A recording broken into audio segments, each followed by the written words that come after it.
Welcome to global channel Jayanthi Amirisetti tip and cooking ఛానల్కి స్వాగతం. ఇప్పుడు మనం నోరూరించే చింతాకు చిన్న చేపల ఇగురు చేసుకున్నాము.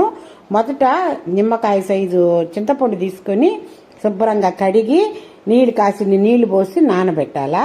నానబెట్టుకుని పక్కన పెట్టుకోవాలా. ఈ చింతపండుని నీళ్ళు పోసుకొని తర్వాత 2 టమోటాలు 2 ఉల్లిపాయలు తీసుకొని కట్ చేసుకొని పక్కన పెట్టుకోవాలా.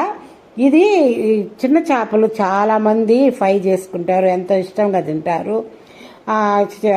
అదిరిపోద్ది. నాన్ వెజ్ ప్రియులకు ఈ చింత ఆకు పొడి, ఈ చిన్న చేపల కూర ముక్క అన్నంలో కలుపుకొని తృప్తిగా భోంచేస్తారు, బాగుంటుంది. చింత చిగురుతో కూడా చేస్తారు చిన్న చేపలతోటి. కానీ ఇప్పుడు మనం చింత ఆకు పొడితోటి చేసుకుంటున్నాము. ఇప్పుడు ఉల్లిపాయలు టమోటాలు తురిమి పక్కన పెట్టుకున్నాము కట్ చేసుకొని. తర్వాత ఈ చింతపండు గుజ్జుని, ఇది మా అమ్మమ్మ చేసేదండి, పాతకాలపు దాటిది. ఇది ఇప్పుడు కొత్త కాలం కదా ఇది. మా అమ్మమ్మకే వాళ్ళ అమ్మమ్మ నేర్పించిందంట ఇది. అది నాకు మా అమ్మమ్మ నేర్పిస్తే నేను చేస్తున్నాను. ఈ టమాటా ముక్కలన్నీ ఈ చింతపండు పులుసు గుజ్జు చేసుకున్నాం కదా, ఈ టమాటా ముక్కలు కూడా దాంట్లో బాగా ఒత్తుకోవాలా, చేత్తోనే ఒత్తుకోవాలా. ఒత్తుకుని ఒక బౌల్ తీసుకుని ఆ బౌల్లోకి ఈ చింతపండు ఈ టమాటాలు బాగా ఒత్తుకున్నాం కదా, ఆ పులుసు అంతా దాంట్లోకి వడగట్టుకోవాలా.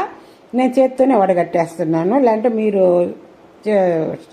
స్టైనర్ తీసుకుని అయినా వడగట్టుకోవచ్చు. నేను చేత్తోనే వడగట్టుకున్న తర్వాత దానిలోకి చింతాకు పొడి నేను రెడీ చేసి పెట్టుకున్నానండి. దాన్ని చింతాకు లేత అంతా తీసుకొచ్చి ఎండబెట్టుకొని మిక్సీకి వేసుకొని పౌడర్ చేసి పెట్టుకున్నాను.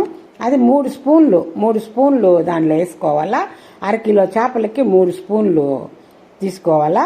3 స్పూన్లు రుచికి తగినంత చింతాకు పొడి వేసేసుకుని మొత్తం కలుపుకొని రుచికి తగినంత ఉప్పు, 2 స్పూన్లు కారం, కాసింత పసుపు, కొద్దిగా ధనియాల పొడి 1 స్పూను వేసుకొని మొత్తం కలుపుకోవాలా. మొత్తం కలిపేసేసుకొని పక్కన పెట్టుకోవాలా. మొత్తం స్పూన్ తీసుకుని మొత్తం కలుపుకొని పక్కన పెట్టుకుని, ఈ లోపల మనం ఎండు చేపలు తీసుకొని దాని పొట్టలు, ఈకలు, తోకలు అన్నీ ఒలిసి శుభ్రంగా నీళ్లు పోసుకొని కడుక్కోవాలి నీట్గాను. పొట్టలు ఉంటే చేదండి, పొట్టలు కూడా ఉండవు దీంట్లో. మంచి అర్జుల పిల్లలు ఇవి. బాగా నేను ఎండు చేపలతో చేశాను, పచ్చి చేపలతో చేస్తే ఇంకా బాగుంటాయి. ఎండు చేపలు అయితే దీంట్లో బాగుంటాయి అని చెప్పింది మా అమ్మమ్మ. అందుకే నేను ఎండు చేపలు తీసుకుని చేసుకుంటున్నాను. తర్వాత బాగా శుభ్రంగా ఒక దబరకేసి, అంతకుముందు వాళ్ళు కూర మట్టి అటుకులు అని ఉండేది, అటుకుల్లో వేసుకొని రుద్దేది, బాగా వచ్చేది. శుభ్రంగా క్లీన్ చేసుకుని పక్కన ఒక గిన్నెలో కడుక్కొని 4-5 సార్లు తెల్లగా నీళ్ళు వచ్చేంతవరకు కడుక్కొని ఒక గిన్నెలో తీసి పెట్టుకోవాలా. పొయ్యి మీద కళాయి పెట్టి దాంట్లోకి తగినంత ఆయిల్, ఒక 2-3 స్పూన్లు ఆయిల్ వేసి, ఒక ఎండుమిర్చి కట్ చేసి దాంట్లో వేసి, తాలింపు గింజలు, ఆవాలు, జీలకర్ర, మినపప్పు, మెంతులు, ప్రతి చేపల కూరలో మెంతులు వేస్తే బాగా సూపర్ టేస్ట్గా ఉంటాయి. అవన్నీ చిటపటలాడిన తర్వాత తరిగి పెట్టుకున్న ఉల్లిపాయ ముక్కలు వేయాలి. ఉల్లిపాయ ముక్కలు గోల్డెన్ బ్రౌన్ కలర్లోకి వచ్చాక కరివేపాకు వేసి, కరివేపాకు చిటపటలాడిన తర్వాత దాంట్లో కట్ చేసి పెట్టుకున్న పచ్చిమిర్చి వేయాలా. ఇది పచ్చిమిర్చి వేసి, ఆ కట్ చేసుకున్న పచ్చిమిర్చి వేసి అవన్నీ మొత్తం వేగిన తర్వాత దీనిలోకి ఇది ఇలా పులుసు చేసి పెట్టుకున్నాం చూడండి. ఈ చింతాకు పొడి ఇదంతా పౌడర్ అంతా దాంట్లో కారపొడి, ఉప్పు, ధనియాల పొడి అన్నీ వేసుకొని కలుపుకొని పక్కన పెట్టుకున్నాం కదా, ఆ మిశ్రమాన్ని ఎత్తి దీంట్లో పోసేసేయాల. దీంట్లో పోసేసిన తర్వాత మూత పెట్టేసేయాల. కలిపేసి మూత పెట్టేసియాల. మూత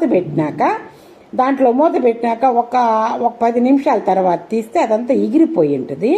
ఎగిరిపోయిన తర్వాత మొత్తం ఉడికి ఎగురంతా రుచి బాగా ఎగురులాగా వచ్చేస్తుంది.